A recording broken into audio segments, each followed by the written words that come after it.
శ్రీదేవి భాగవతము. సోదుడు సౌనకాది మహాములకు దేవీ భాగవతాన్ని ఇలా వివరిస్తున్నాడు. వ్యాసుడు జనమేజయుడికి ఇలా చెప్తున్నాడు. ఒకసారి హరిశ్చంద్రుడు వేటకు వెళ్ళాడు. విశ్వామిత్రుడు ముసలి బ్రాహ్మణ రూపంలో వచ్చాడక్కడికి. దానం పేరుతో హరిశ్చంద్రుడి రాజ్యము సంపద లాక్కున్నాడు. అప్పట్నుంచి హరిశ్చంద్రుడికి కష్టాలు ప్రారంభమయ్యాయి. అది తెలిసి వశిష్ఠుడు ఆగ్రహించాడు. నా యజమాని మోసగించిన వంచకుడివి నువ్వు చేసే జపం కొంగ జపం, దొంగ జపం, అందుకే కొంగవై పుట్టు అని విశ్వామిత్రుణ్ణి శపించాడు. నేను కొంగనైతే నువ్వు బాతువి కావాలి అని ప్రతిశాపం పెట్టాడు విశ్వామిత్రుడు. మానస సరోవరం దగ్గర అనునిత్యం కలహంతో బతకసాగారు కొంగ బాతు రూపాల్లో. ఇది భరించలేక స్వయంగా బ్రహ్మ దిగివచ్చాడు. శాప విమోచనం కలిగించాడు. ఆయన మాట మీద వాళ్ళిద్దరూ స్నేహితుల్లా మసలసాగారు. అహంకారం వల్లే అంత రగడ జరిగింది. అందుకే అనుక్షణం అమ్మను ప్రార్థించాలి. ఆమెను ఆరాధిస్తే 16 వికారాలు పటాపంచలవుతాయి అంటూ వ్యాసుడు చెప్పడం ఆపగానే తక్కున అడిగాడు జనమేజయుడు. వశిష్ఠుడు అలా సూర్యావరుణుల కొడుకని, అందువలనే ఆయన పేరు మైత్రావరుణి అంటారు కదా. మరి నువ్వు అతన్ని బ్రహ్మ మానస పుత్రుడు అంటావేమిటి అన్నాడు. బ్రహ్మ మానస పుత్రుడే వశిష్ఠుడు. అయితే నిమిశాపం వల్ల శరీరం విడిచి పునర్జన్మ ఎత్తాడు.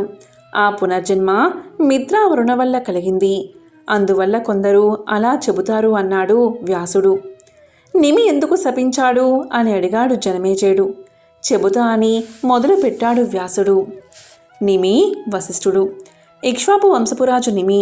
అతను ఒకప్పుడు ఓ యజ్ఞం చేయడానికి కాను కులగురువైన వశిష్ఠుణ్ణి ఆచార్యుడిగా ఉండమన్నాడు. ఇంద్రుడు యజ్ఞం చేస్తున్నాడు. అది 5 సంవత్సరాలు పడుతుంది. ముందుగా నన్ను అతను పిలిచాడు కాబట్టి అదయ్యాక నీ యజ్ఞం చేస్తాను అన్నాడు వశిష్ఠుడు. నిమి ఎంత చెప్పినా వినకుండా వశిష్ఠుడు ఇంద్రుడి యజ్ఞానికి వెళ్ళాడు. నిమి కూడా తన యజ్ఞం మానలేదు. గౌతముణ్ణి ఆచార్యుడిగా చేసుకుని హిమాలయం పక్కన సముద్ర తీరంలో మొదలుపెట్టాడు. యజ్ఞం బ్రహ్మాండంగా సాగుతుంది. ఇంద్రుడి యజ్ఞం ముగించి నిమి యజ్ఞానికి వచ్చాడు వశిష్ఠుడు. జరిగింది తెలుసుకున్నాడు. నన్ను తోసి మరొకరిని ఆచార్యుడిగా చేసుకున్నావు. నా మాట కదని యజ్ఞం మొదలుపెట్టి నన్ను అవమానించావు.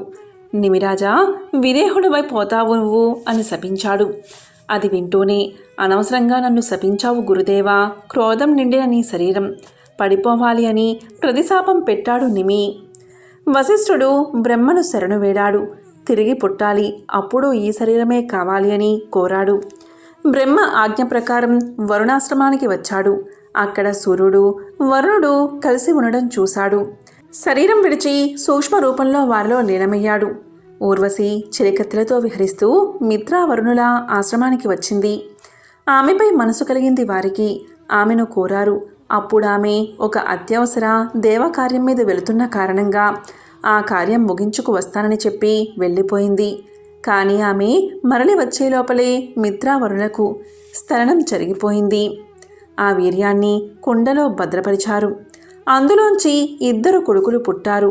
ఒకడు అగస్త్యుడు, రెండవవాడు వశిష్ఠుడు. బ్రహ్మవరం వల్ల తిరిగి ఇక్ష్వాకుల కులగురు అయ్యాడు. మరి నిమి ఏమయ్యాడు అన్నాడు జనమేజయుడు. వ్యాసుడు చెప్పసాగాడు. నిమి శరీరాన్ని యజ్ఞార్థం భద్రపరిచారు ఋత్వికులు. వారి దయవల్ల బొందెలో శ్వాస నిలిచింది. యజ్ఞం తర్వాత దేవేంద్రాదులు అతన్ని శ్లాఘించారు, వరం కోరుకోమన్నారు. సర్వ ప్రాణుల నేత్రాలలోనూ వాయు రూపంతో నివసించాలని నా కోరిక అన్నాడు నిమి. పరాశక్తిని ప్రార్థించమన్నారు దేవతలు. నిమి చేసిన యాగంతో సంతుష్ట అయిన శక్తి నిమి స్మరించగానే కళ్ళకు తోచింది. నిమి ఆమెను కీర్తించాడు. తన కోరిక చెప్పాడు. భగవతి దయతలచింది. నీ కోరిక తీరుతుంది. నీ ప్రభావం వల్ల జీవులకు రెప్పపాటు కలుగుతుంది. మనుషులు, పశువులు, పక్షులు నిమిషులు అంటే రెప్పపాటు కలవి అనిపించుకుంటాయి. దేవతలు మాత్రం రెప్పపాటు లేనివారే అనిమిషులుగానే ఉంటారు అని చెప్పి మాయమైంది. అనంతరం మంత్రాలు చదువుతూ మందనితో నిమిదేహం మదించారు ఋషులు. ఒక కొడుకు పుట్టాడు. మదనం వల్ల పుట్టాడు కనుక అతని పేరు మిది అయింది. జనకుడి శరీరంలోంచి వచ్చాడు. జనకజుడు అన్నారతన్ని. నిమి విదేహుడు కావడం వల్ల అతని కులం వారందరికీ విదేహులు అనే పేరొచ్చింది. మిది గంగా తీరాన నగరం కట్టాడు. దాని పేరే మిథిలా. వ్యాసుడు చెప్పింది విన్నాడు జనమేజయుడు. మహానుభావా, ఎంతైనా గురువుకు ప్రతిశాపం పెట్టడం నిమితప్పు కాదా అని సందేహం వెలబుచ్చాడు. మనోనిబ్బరం లేకపోవడం వల్లే ఒకరినొకరు అలా శపించుకున్నారు. భృగు వంశానికి చెందిన బ్రాహ్మణ్ణి ఎందరినో చంపేసినా హైహైలతో పోలిస్తే నిమిదేమంతా పెద్ద తప్పు కాదేమో అనిపిస్తుంది అన్నాడు వ్యాసుడు. హైహైలు బ్రాహ్మణ్ణి చంపడమేమిటి? కథ చెప్పు అడిగాడు రాజు. చెప్పడం ఆరంభించాడు వ్యాసర్షి. చాలా పురాతన కథ ఇది, శ్రద్ధగా విను. హైహయ వంశంలో కార్తవీర్యుడు అనే రాజు ఉండేవాడు. భృగువంశం బ్రాహ్మణులు, అతని కుల పురోహితులు. అనేక యజ్ఞాలు చేశాడా రాజు. బ్రాహ్మణులకి అనేకమైన దానాలు ఇచ్చి సంపదనంతా వెచ్చించాడు. ఆయన గతించాడు. దానమో ధర్మమో నిత్యం ఖర్చే కావడంతో ఖజానాలు బోసిపోయాయి. దానాలు పట్టిన బ్రాహ్మణులు ధనవంతులు అయ్యారు. దాతలైన హైహైలు పేదలయ్యారు. ధనం అవసరమైన రాజులు బ్రాహ్మణుల్ని అడిగారు. ఇవ్వడానికి నిరాకరించారు బ్రాహ్మణులు. ఆ రాజులకి కోపం వచ్చింది. బలవంతంగా లాక్కోవడం ఆరంభించారు. భృగువంశ బ్రాహ్మణులు అంటే చాలు నరికి పారేశారా రాజులు. భృగువంశీయుల్ని తుడిచిపెట్టడమే పనిగా పెట్టుకున్నారు. భయపడిన బ్రాహ్మణ స్త్రీలు కొందరు హిమాలయాలకు పారిపోయారు. అక్కడ ఒక నదీ తీరాన గౌరీ మట్టితో విగ్రహం ప్రతిష్ఠించి ఆరాధించారు. వారికి దేవి కలలో కనిపించింది. మీలో ఒక ఆమె తొడలో గర్భం ధరిస్తుంది. ఊరు నుంచి పుట్టబోయే ఆ బిడ్డ ఔరు అవుతాడు. అతడే మీ వంశాన్ని రక్షిస్తాడు అని చెప్పింది. దేవి చెప్పినట్టే ఒక ఆమె తొడలో గర్భం ధరించింది. ఆమెను కనిపెట్టింది హైహయ బృందం. ఆమెను చంపడానికై చుట్టుముట్టింది. గజగజలాడిపోయిందా తల్లి. గోరుగోరున ఏడ్చింది. తొడలో ఉన్న బిడ్డ విన్నాడు తల్లి ఆర్తిని. తొడను చీల్చుకుని బయటకు వచ్చాడు. ఎండాకాలం మిట్ట మధ్యాహ్నం మండే సూర్యుడిలా ఉంది అతని కాంతి. అది చూడలేక హైహైలు అందులైపోయారు. కళ్ళు పోవడంతో జ్ఞానోదయమైంది వాళ్ళకి. దాంతో ఆ ఔరుని ప్రార్థించారు హైహైలు. ఔరుడు వాళ్ళకి చూపు ప్రసాదించాడు. బ్రాహ్మణ హింస చేయవద్దని హెచ్చరించి వదిలేశాడు. హైహైలు కూడా క్షత్రియులే కదా, వారికి ఆ పేరు ఎందుకు వచ్చింది అని అడిగాడు జనమేజయుడు. అబ్బో, అది మరీ పాత కథలే. సూర్యస్తుడైన రేవంతుడు అనేవాడు ఉచ్చేశ్రవమెక్కి వైకుంఠం వెళ్ళాడు. లక్ష్మి ఆ గుర్రపు అందాలు చూస్తూ నిలబడిపోయింది. విష్ణువు ఎన్నిసార్లు పిలిచినా పలకలేదు. దీంతో విష్ణువు అలిగాడు.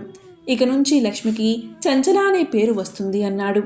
గుర్రం మీద లగ్నమయ్యి తన్ని పట్టించుకోని కారణంగా ఆమెను మధ్యలోకంలో ఆడగుర్రమై పుట్టమని శపించాడు. తన వంటి తనుడు పుట్టాకని శాప విమోచనం అన్నాడు. యమున తమసా నది సంగమం వద్ద ఆడగుర్రమై పుట్టింది లక్ష్మి. అక్కడే శివుడి గురించి 1000 సంవత్సరాలు తపస్సు చేసింది. శివుడు ప్రత్యక్షం అయ్యాడు. తనను విష్ణువును కల్పమంది లక్ష్మి. వరమిచ్చి వెళ్ళాడు శివుడు. చిత్రరూపుడు అనే దూతని వైకుంఠానికి పంపాడు. విష్ణువును వెళ్ళి లక్ష్మిని కలవవలసిందిగా శివ సందేశాన్ని చెప్పాడు చిత్రరూపుడు. సరే అన్నాడు విష్ణువు. మగగుర్రంగా మారి లక్ష్మి వద్దకు వెళ్ళాడు.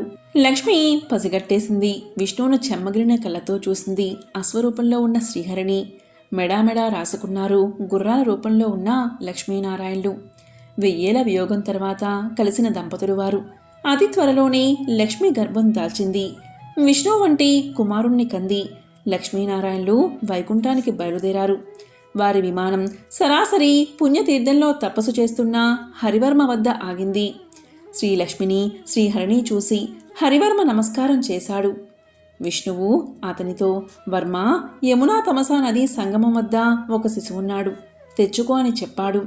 విమానం వైకుంఠానికి వెళ్ళిపోయింది. పుత్రహీనుడైన హరివర్మ విష్ణు కుమారుణ్ణి తెచ్చుకున్నాడు. అతనే హైహయుడు. ఏకవీర నామంతో ప్రసిద్ధి చెందాడు. హైహయులకి అతనే మూలపురుషుడు. ఈ విధంగా వ్యాసుడు జనమేజయుడికి దేవీ మహత్యాన్ని వివరిస్తూ ఉండగా సూతుడు సౌనకాది మహాములకు దేవీ భాగవతాన్ని చెప్తున్నాడు. ఓం శ్రీ మాత్రే నమః.